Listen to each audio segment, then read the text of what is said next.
നമസ്കാരം. എല്ലാവർക്കും Malampuzha government IT-യുടെ official YouTube ചാനലിലേക്ക് സ്വാഗതം. എൻ്റെ പേര് മനോജ്, ഇലക്ട്രീഷ്യൻ ട്രേഡിലെ സീനിയർ ഇൻസ്ട്രക്ടറാണ്. ഇന്ന് ഈ വീഡിയോയിൽ പറയാൻ പോകുന്നത് ഇലക്ട്രീഷ്യൻ, വയർമാൻ എന്നീ ട്രേഡുകളിൽ 4th സെമസ്റ്ററിൽ പഠിക്കുവാനുള്ള സൾഫർ ഹെക്സാഫ്ലൂറൈഡ് സർക്യൂട്ട് ബ്രേക്കറിനെ കുറിച്ചാണ്. കഴിഞ്ഞ വീഡിയോയിൽ ഓയിൽ സർക്യൂട്ട് ബ്രേക്കറിനെ കുറിച്ചും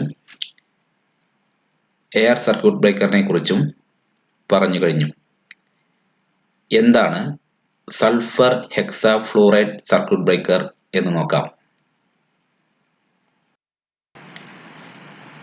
ഇത്തരം സർക്യൂട്ട് ബ്രേക്കറിൽ ഉപയോഗിച്ചിരിക്കുന്നത് സൾഫർ ഹെക്സാഫ്ലൂറൈഡ് ഗ്യാസ് ആണ്. സൾഫർ ഹെക്സാഫ്ലൂറൈഡ് ഗ്യാസിന്റെ പ്രത്യേകത ഇത് ഒരു ഇലക്ട്രോനെഗറ്റീവ് ഗ്യാസ് ആണ് എന്നുള്ളതാണ്. ഇലക്ട്രോനെഗറ്റീവ് ഗ്യാസ് എന്ന് വെച്ച് കഴിഞ്ഞാൽ ഇലക്ട്രോൺസിനെ ആഗിരണം ചെയ്യുവാനുള്ള ശേഷി കൂടിയ വാതകം എന്നുള്ളതാണ്. സൾഫർ ഹെക്സാഫ്ലൂറൈഡ് വാതകത്തിന്റെ പ്രത്യേകതകൾ എന്തെല്ലാം ആണെന്ന് നോക്കാം. ഒന്നാമതായി, it is colourless, odourless and non inflammable gas. ഇത് നിറമോ മണമോ ഇല്ലാത്ത ഒരു വാതകമാണ്. കൂടാതെ ഇത് ഒരു നോൺ ഇൻഫ്ലമബിൾ വാതകം കൂടിയാണ്. അതായത് തീപിടുത്തത്തിന് സഹായിക്കുകയില്ല. രണ്ടാമത്തെ point, its density is 5 times that of air. എയറിന്റെ ഡെൻസിറ്റിയുമായി കമ്പയർ ചെയ്യുമ്പോൾ SF6 വാതകത്തിന്റെ ഡെൻസിറ്റി എയറിന്റെ ഡെൻസിറ്റിയുടെ ഏകദേശം 5 ഇരട്ടി ആയിരിക്കും. മൂന്നാമത്തെ point, sulphur hexafluoride gas has high thermal conductivity.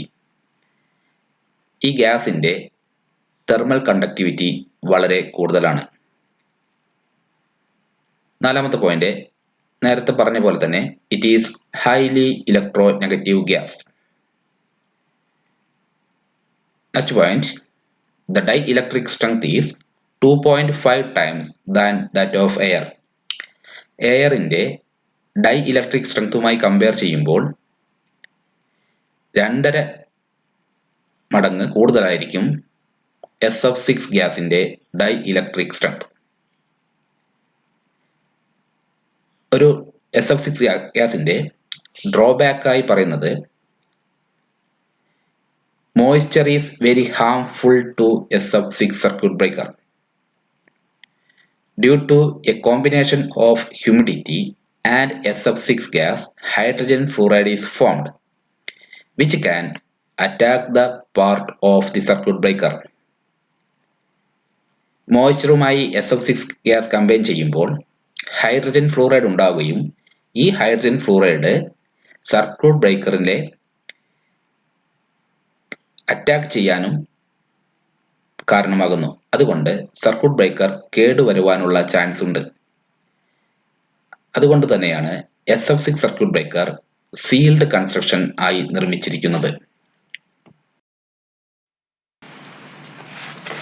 ഇവിടെ ഒരു SF6 സർക്യൂട്ട് ബ്രേക്കറിന്റെ ഫിഗർ ആണ് കാണിച്ചിരിക്കുന്നത്. ഇതിന്റെ കൺസ്ട്രക്ഷൻ എങ്ങനെയാണ് എന്ന് നോക്കാം. ഇത്തരം സർക്യൂട്ട് ബ്രേക്കറിൽ എല്ലാ സർക്യൂട്ട് ബ്രേക്കറിലും ഉള്ള പോലെ തന്നെ ഒരു ഫിക്സഡ് കോണ്ടാക്റ്റും മൂവിംഗ് കോണ്ടാക്റ്റും ഉണ്ടായിരിക്കും. ഇവിടെ കാണിച്ചിരിക്കുന്നത്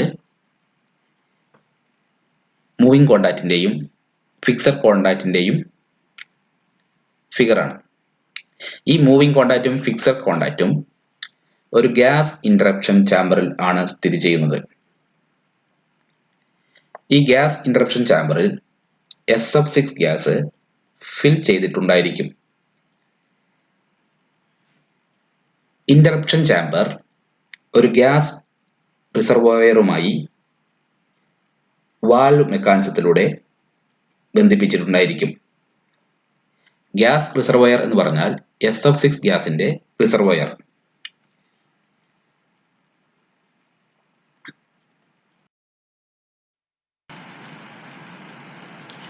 ബ്രേക്കർ കോണ്ടാക്ട് ഓപ്പൺ ആകുമ്പോൾ വാൽവ് മെക്കാനിസം ഓപ്പൺ ആയി ഹൈ പ്രഷറിൽ റിസർവോയറിൽ നിന്നും SF6 ഗ്യാസ് ആർക്ക് ഉണ്ടായ ഭാഗത്തേക്ക് പ്രവഹിക്കുന്നു. ഫിക്സഡ് കോണ്ടാക്റ്റും മൂവിംഗ് കോണ്ടാക്റ്റും ഹോളോ കൺസ്ട്രക്ഷൻ ആയിരിക്കും. മൂവിംഗ് കോണ്ടാക്റ്റിന്റെ ഒരു ഭാഗത്ത് റെക്ടാങ്കുലർ ഗ്യാസ് ഔട്ട്ലെറ്റ് വാൽവ് ഉണ്ടായിരിക്കും. ഇത്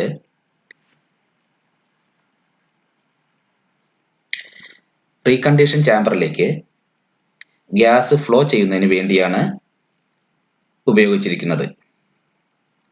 ഫിക്സഡ് കോണ്ടാക്റ്റിന്റെയും മൂവിംഗ് കോണ്ടാക്റ്റിന്റെയും ടിപ്സ് ഒരു ആർക്ക് റെസിസ്റ്റൻസ് മെറ്റീരിയൽ ഉപയോഗിച്ച് കോട്ട് ചെയ്തിട്ടുണ്ടായിരിക്കും. ആർക്ക് കാരണം ഫിക്സഡ് കോണ്ടാക്റ്റിന്റെയും മൂവിംഗ് കോണ്ടാക്റ്റിന്റെയും ടിപ്സ് കേടുവരാതിരിക്കുന്നതിന് വേണ്ടിയാണ് ഇപ്രകാരം ചെയ്യുന്നത്. സാധാരണ കോപ്പർ ടങ്സ്റ്റൺ മെറ്റീരിയൽ ആണ് ഇതിനു വേണ്ടി ഉപയോഗിക്കുന്നത്.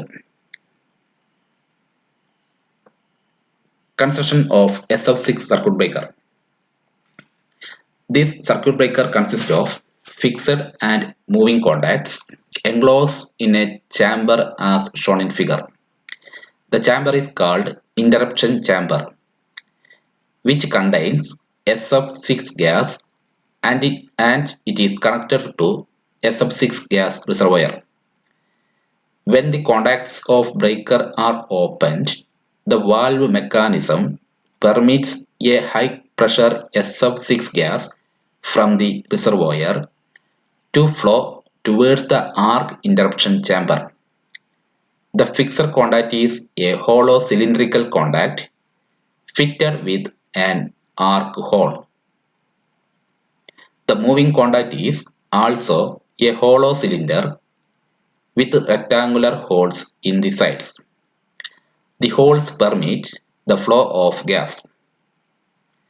The tips of moving contact, fixed contact and arcing horn are coated with copper tungsten arc resistant material.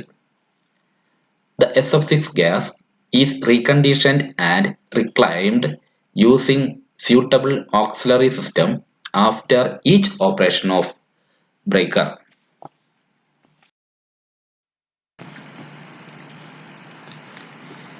ഇനി SF6 ഗ്യാസിന്റെ സർക്യൂട്ട് ബ്രേക്കറിന്റെ വർക്കിംഗ് എങ്ങനെയാണെന്ന് നോക്കാം. സർക്യൂട്ട് ബ്രേക്കറിന്റെ നോർമൽ പൊസിഷനിൽ, അതായത് ക്ലോസ്ഡ് പൊസിഷനിൽ കോണ്ടാക്റ്റുകൾക്ക് ചുറ്റും 2.8 kg/cm² പ്രഷറിൽ SF6 ഗ്യാസ് ഉണ്ടായിരിക്കും.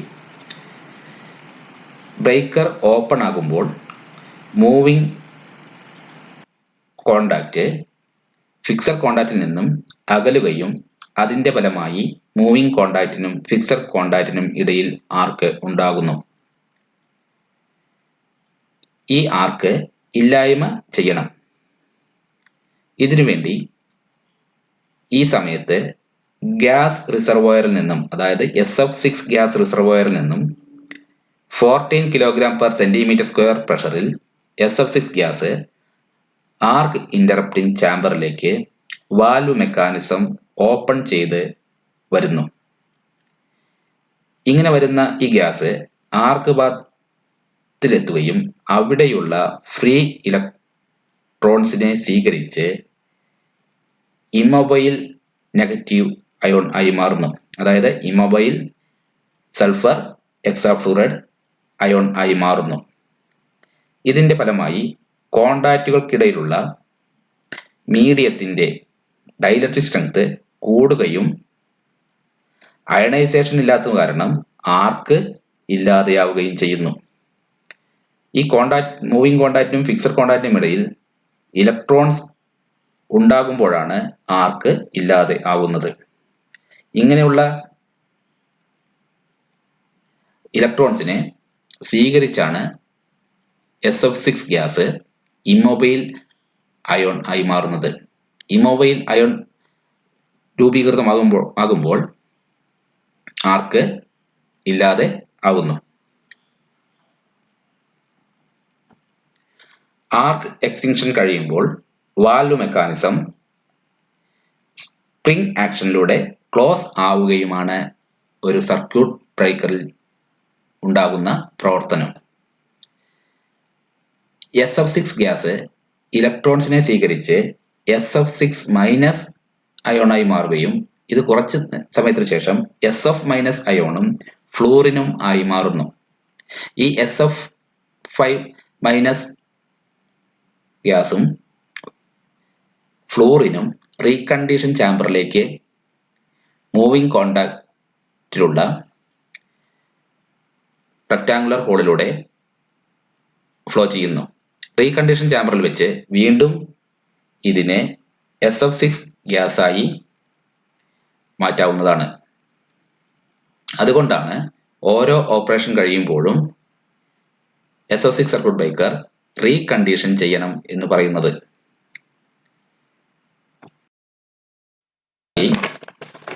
SF6 സർക്യൂട്ട് ബ്രേക്കറിന്റെ അഡ്വാൻറ്റേജ് എന്തെല്ലാം ആണെന്ന് നോക്കാം.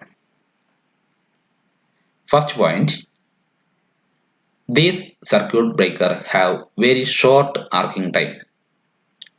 മറ്റുള്ള സർക്യൂട്ട് ബ്രേക്കറിനെ അപേക്ഷിച്ച് SF6 സർക്യൂട്ട് ബ്രേക്കറിന്റെ ആർക്കിംഗ് ടൈം വളരെ കുറവാണ്. രണ്ടാമത്തെ point, the dielectric strength of SF6 gas is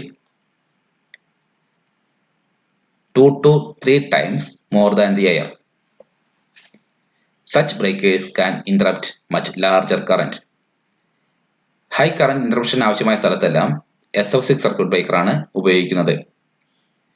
ഇതിന്റെ ഡൈലക്ട്രിക് സ്ട്രെങ്ത് മിനിമം 2 to 3 ടൈംസും പരമാവധി 5 ടൈംസുമാണ് എയറിന്റെ. This circuit breaker gives noiseless operation. SF6 circuit ബ്രേക്കറിന്റെ ഓപ്പറേഷൻ സൈലന്റ് ഓപ്പറേഷൻ ആയിരിക്കും. അതുകൊണ്ടാണ് നോയ്സ്ലെസ് ഓപ്പറേഷൻ എന്ന് പറയാനുള്ള കാരണം. Next point, there is no risk of fire because this gas is non-inflammable. ഇത്തരം സർക്യൂട്ട് ബ്രേക്കർ ഉപയോഗിക്കുമ്പോൾ ഫയർ റിസ്ക് കുറവായിരിക്കും. Next point, the SF6 circuit breakers have low maintenance cost, light foundation requirement and minimum auxiliary equipment. SF6 circuit ബ്രേക്കറിന്റെ maintenance cost കുറവായിരിക്കും. These circuit breakers are totally enclosed and sealed from atmosphere. They are suitable where explosion hazards exist. Example, coal mine. ഇത്തരം circuit breakers sealed construction ആയതുകൊണ്ട് explosion സിറ്റുവേഷനിലെല്ലാം SF6 circuit breaker ഉപയോഗിക്കാം. അതുകൊണ്ടാണ് call മൈനുകളിൽ SF6 circuit breaker കൂടുതലായി ഉപയോഗിക്കാനുള്ള കാരണം. ഇനി SF6 circuit ബ്രേക്കറിന്റെ disadvantage എന്തൊക്കെയാണെന്ന് പരിശോധിക്കാം. 2 പോയിന്റ് മാത്രമേ ഇവിടെ പറയാനുള്ളൂ. ഒന്നാമത്തെ point, SF6 circuit breakers are costly due to high cost of SF6 gas. Sulphur hexafluoride ഗ്യാസിന്റെ വില കൂടുതലായതുകൊണ്ട് SF6 സർക്യൂട്ട് ബ്രേക്കറിന്റെയും വില താരതമ്യേന ഹൈ ആയിരിക്കും. രണ്ടാമത്തെ point, since SF6 gas is reconditioned after every operation of the breaker, additional equipment is required for this purpose. നേരത്തെ പറഞ്ഞ പോലെ തന്നെ ഓരോ ഓപ്പറേഷൻ കഴിയുമ്പോഴും സൾഫർ ഹെക്സാഫ്ലൂറൈഡ് ഗ്യാസ് റീകണ്ടീഷൻ ചെയ്യേണ്ടി വരും. അതായത് SF5- ഗ്യാസും ഫ്ലൂറിനും റീകണ്ടീഷൻ ചാമ്പറിലേക്ക് ശേഖരിക്കുകയും അവിടെ വെച്ച് വീണ്ടും ഇതിനെ SF6 ഗ്യാസ് ആക്കി മാറ്റുന്നതിന് വേണ്ടിയാണ് റീകണ്ടീഷൻ ഓരോ ഓപ്പറേഷൻ കഴിയുമ്പോഴും ചെയ്യേണ്ടി വരും എന്ന് പറയാനുള്ള കാരണം. ഇനി എത്ര ടൈപ്പ് SF6 സർക്യൂട്ട് ബ്രേക്കർ ഉണ്ടെന്ന് നോക്കാം. മൂന്ന് ടൈപ്പിലുള്ള SF6 സർക്യൂട്ട് ബ്രേക്കറാണ് ഉള്ളത്. ഒന്ന് single interruption SF6 circuit breaker up to 245 kV 245 kV വരെ ഉപയോഗിക്കാൻ കഴിയുന്ന single interrupter SF6 circuit breaker. രണ്ടാമത്തത് 420 kV വരെ ഉപയോഗിക്കാൻ കഴിയുന്ന double interrupter SF6 circuit breaker. മൂന്നാമത്തത് 800 kV വരെ ഉപയോഗിക്കാൻ കഴിയുന്ന 3 ഇന്ററപ്റ്റർ SF6 സർക്യൂട്ട് ബ്രേക്കർ. ഇവയാണ് പ്രധാനമായും 3 തരത്തിലുള്ള SF6 സർക്യൂട്ട് ബ്രേക്കർ. ഒരു SF6 സർക്യൂട്ട് ബ്രേക്കറിന്റെ ഇന്ററപ്ഷൻ കറന്റ് 20 കിലോ ആംപിയർ മുതൽ 63 കിലോ ആംപിയർ വരെ ആയിരിക്കും. SF6 സർക്യൂട്ട് ബ്രേക്കറിന്റെ റേറ്റഡ് കറന്റ് 1200 ആംപിയർ മുതൽ 12000 ആംപിയർ വരെ ആയിരിക്കും. SF6 സർക്യൂട്ട് ബ്രേക്കറിന്റെ പവർ റേറ്റിംഗ് 10 MVA മുതൽ 20 MVA വരെ ആയിരിക്കും. SF6 സർക്യൂട്ട് ബ്രേക്കറിന്റെ ആർക്ക് ഇന്ററപ്റ്റിംഗ് ടൈം കുറവാണെന്ന് പറഞ്ഞിരുന്നു. ഇത് ലെസ് ദാൻ 3 സൈക്കിൾ ആയിരിക്കും. 3 സൈക്കിളിന്റെ ടൈമിനേക്കാളും കുറവായിരിക്കും ആർക്ക് ഇന്ററപ്റ്റിംഗ് ടൈം SF6 സർക്യൂട്ട് ബ്രേക്കറിന്റെ. ഇതാണ് SF6 സർക്യൂട്ട് ബ്രേക്കറിനെ കുറിച്ച് പറയാനുള്ളത്. Okay, thank you.